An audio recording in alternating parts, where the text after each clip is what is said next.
8వ తరగతిలో social science చదువుకుంటున్నారు. ఇప్పుడు మనం ఈరోజు ఒక పని చేద్దాం. సిద్ధంగా ఉన్నారా? అందరూ అటెన్షన్ లో ఉన్నారా? వేరే ఎక్కడ ఆలోచనలు ఉన్నాయా? మళ్ళా నేను చెప్పగలుగుతారా? నేను చెప్పింది యాజ్ ఇట్ ఈజ్ మీరు చెప్పాలి. సరేనా? సిద్ధమేనా? ఓకే. మొదటి టాపిక్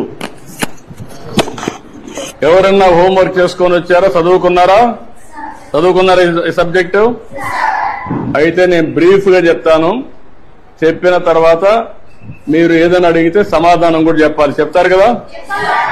ఓకే. మొదటి సబ్జెక్ట్ వచ్చి మనకు వనరుల గురించి మనకు ఒక చిన్న కథ. మోనా రాజు తమ ఇంటిని శుభ్రపరుస్తూ వాళ్ళ తల్లితో గడుపుతా ఉంటారు. అప్పుడు ఈ బట్టలు, పాత్రలు, ఆహార ధాన్యాలు, దువ్వెనలు, తేనె సీసా, పుస్తకాలు చూడండి. వీటిలో ప్రతి ఒక్క దానికి ఉపయోగం ఉంటుంది అనింది. ఎవరు? మోనా చెప్పింది. అందుకే అవి ముఖ్యమైనవి.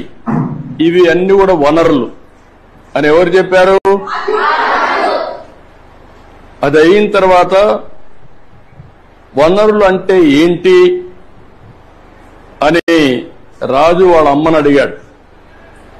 అడిగినప్పుడు వాళ్ళ అమ్మ చెప్పింది ఏం చెప్పిందంటే, మన అవసరాలు సంతృప్తి పరచడానికి ఉపయోగపడేది ఏదైనా సరే అది ఏమంటారు? వనరులు అంటారు.